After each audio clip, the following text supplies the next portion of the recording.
Welcome back to the Aussie Shed, ladies and gentlemen. It's about time I explain what's been going on in the shed. So firstly, progress with the Fairlady has been continuing, but there have been a couple of hold-ups. As you guys would know, I'm starting to move into the bodywork on the Fairlady, and one of the things I've started with is fitting up some of the body kit stuff. So let's go over and have a little bit of a closer look. So body kit wise, what the setup on the Fairlady is I have all Twin Z stuff for it. So I have a Twin Z center panel in the front, which you can't see because it's not on, and there's a thing covering it to stop crap coming in there. And down here, something that probably not a lot of people have seen, this is a Twin Z lower valance for a twin turbo JDM front bar. So it's always been a bit of a dilemma for me with the front bar on the Z32. Everyone seems to go for the later model bar, which, don't get me wrong, like I don't mind the later model front bar, but I don't really love it. There are certain aspects to it that, you know, I quite like, and others that I don't really like. Unfortunately, if you look at it from the right angle, it looks like a goofy face smiling at you, and once you see it, you can't kind of unsee it. So that's something that's always turned me off about it. Plus, I really like to stay with the original exterior styling on the vehicle, as it kind of was, you know. Which brings me to the styling of the original front bar. Again, there are things that I like about it and things that I really don't like about it. The overall appearance of the bar, I think, really suits the vehicle. But there are things that sort of date it. It does look a little bit dated. And if you go back to some of the earlier videos, you'll remember that this bar, when I got it, came with a fiberglass Stillen front lip attached to it, which made it look a lot better than a standard bar without it, in my opinion. The Stillen front bar, I think, was a knockoff. It didn't fit very well. It was actually already bonded to the bar.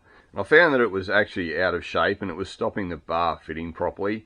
So I had to remove it, and then I thought, okay, well, I'll adjust it to the proper shape, and I started stripping it and mucking around with it. It ended up, I uncovered a heap of damage to it where it had been really badly repaired, and I started chopping it up and reshaping it and doing stuff with it. And I ended up getting the shits with it and just kind of threw it up on one of the shelves here and just went, nah, I'm not going to use it. I need to find something else. Don't really like it anyway. It's gone.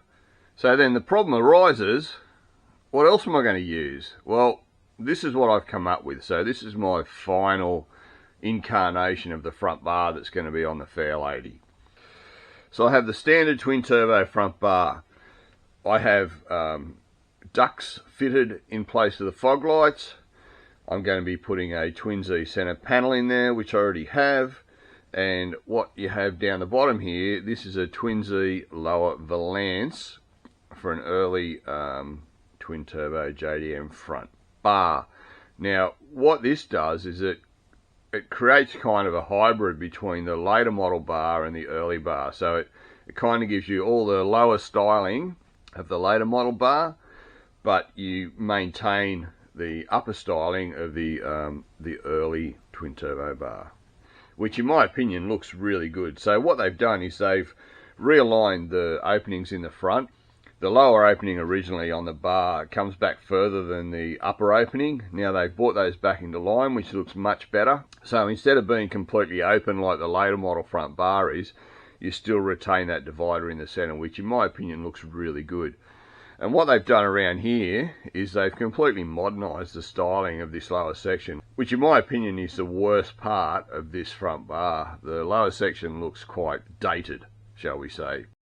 So they've cleaned it up completely, and they have this kind of shaped area here that flows into where these grills are for the intercoolers, you know. The problem with the Stillen knockoff bar that I had too was it covered over the top of these slats here, and it thickened that area up. So by covering over the top of these, it actually reduced the amount of gap that was between them, and I didn't like it right from the start. This is a much better setup here with just going around it and having that fairly open, so you do have quite a lot of airflow in there as well.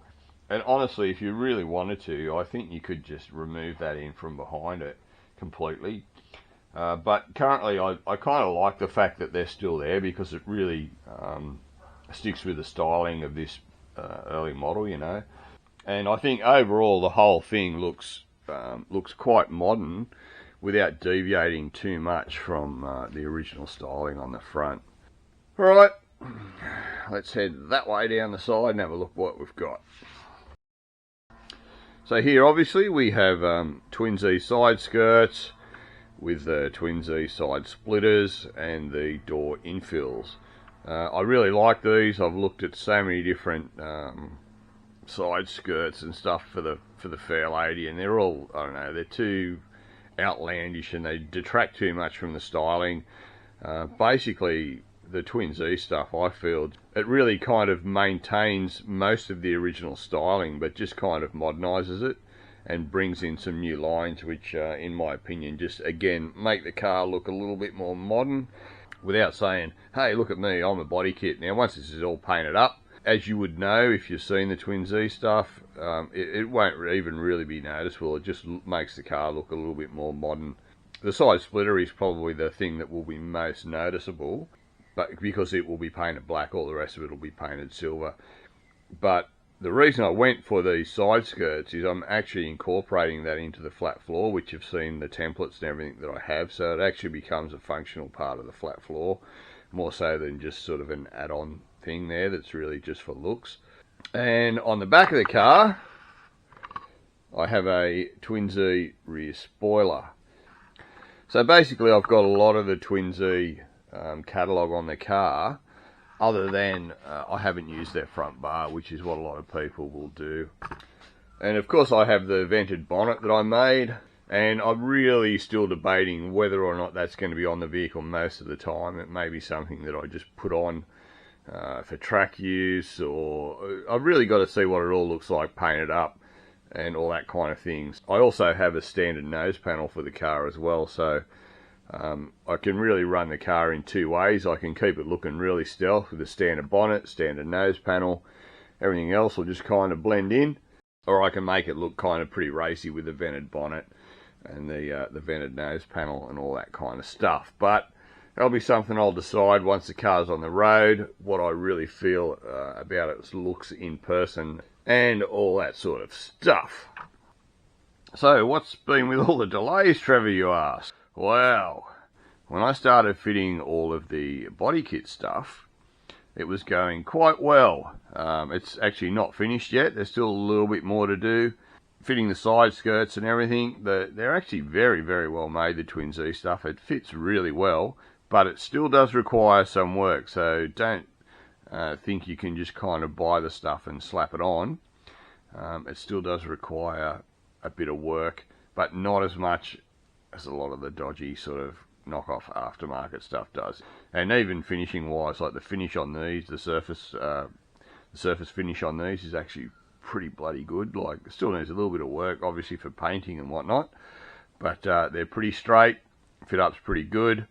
The hardware and stuff that they supply to fit everything with is pretty trash, so I'm using my own hardware, and I've made a lot of my own brackets and stuff to fit it all up with and kind of reinforce it a bit, because particularly, as I mentioned there, that side splitter, it will kind of actually be a functional thing. That's a bit floppy at the moment, so I need to strengthen it up a little bit.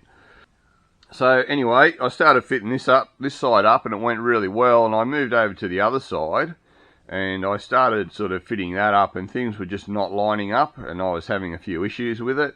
And the problem, in my opinion, wasn't the body kit stuff, it was the vehicle itself. So I started having a little bit of an exploratory on the sill on that side, and what I found was a little bit of old accident damage that had been really, really, really badly repaired. The repair was actually worse than the damage that had been on the vehicle, so it actually took a lot of sorting out. So basically what I ended up having to do was replace the outer sill on that side with a new sill from Nissan, and that was where the delay was.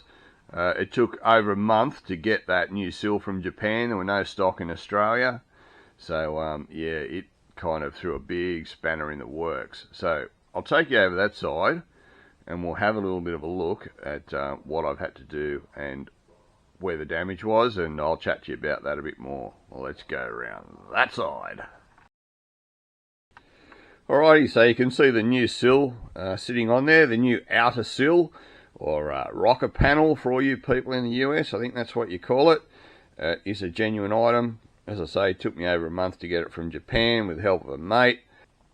Currently you can see it's just held on with a couple of G-clamps. I've only just kind of finished setting this up. I'll take the clamps off and I'll show you what's underneath it.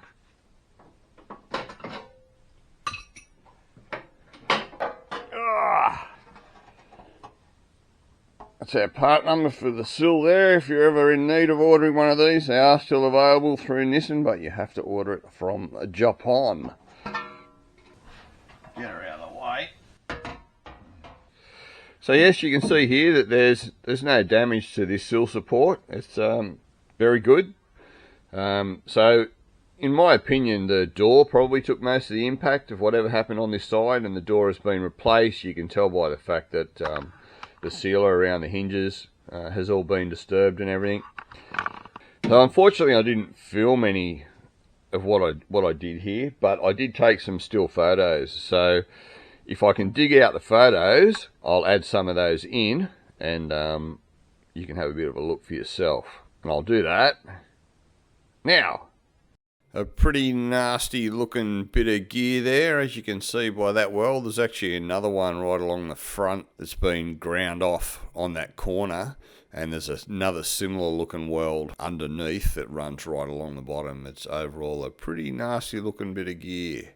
So from those pictures you can see that, you know, it was a bit of a mess, and in my opinion the repair was worse than the damage. It looked like they had cut a damaged section of the sill out and then tried to make up a piece by hand in their workshop or whatever, and so they've kind of made it up and welded it in, and it was the wrong shape, so they've kind of cut it again. It had actually been cut and welded several times, which is why it ended up so bad, and it had been like bashed and bashed with hammers and stuff to try and make it line up, which it still didn't do. And that was the problem why the body kit wasn't fitting over here. They bogged it up so much that there was no gap between the top of the sill and the underside of the door. Well, there was enough for the door, but with the Twin Z body kit, it takes up some of that space. And normally there's enough real estate available there to fit all that in, and it's not a problem. But because they bogged it up so much, the body kit just kind of didn't fit. Now, they'd done a master sculpting work across the outside of it because it was so badly shaped. But yeah, I wasn't happy with it, obviously. Look, and honestly, I could have just ground down a lot of the body filler that was in the top here and just kind of painted it and left it, because it is all being covered up with the Twin Z stuff. But, mate, that's not what we do here. Couldn't live with myself if there was anything bodgy on the car like that. So I just kind of bit the bullet and went, nah, I'm just going to order a whole new outer sill, and I'll deal with it that way. It's a much better way to do it then. At least you don't have like welds and stuff in the middle of panels. It's all unpicked from the original spot welds and then just re-spotted back together with a new part, which just makes it as good as new, you know. So again, no rust in the vehicle at all. This whole sill arrangement and everything like that, no rust has been found anywhere again, which is really, really great. So overall, it's obviously worked out quite well. Definitely the best way to approach something like this, if you can, you know, if you can get hold of original parts and unpick the whole section, you know, and then just kind of replace it.